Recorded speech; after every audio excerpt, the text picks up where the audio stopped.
ועוד דבר, הרבה פעמים אומרים, אז מי אני ומה אני אצליח לעשות, ואני בסך הכל אחד וקטן, וכן, אני אעשה משהו, מה זה ישנה בעולם המטורף?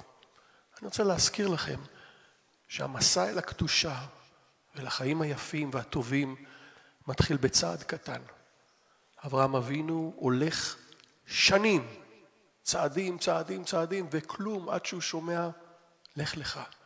וכמה צעדים הוא עושה עד כדי להגשים את החלום שלו. משה רואה את הסנה הבוער אחרי 40 שנה של כלום, של כשל אחר כשל ואחר כשל, וחיים חסרי משמעות במדבר.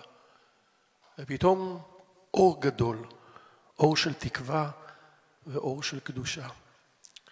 אבל נעזור כוחות ונפעל להביא קדושה למרחבים בהם אנחנו חיים, מגיע לנו וכדאי שיהיה לנו, וזה יעזור לנו לעבור את הימים המטורפים שבהם אנחנו חיים.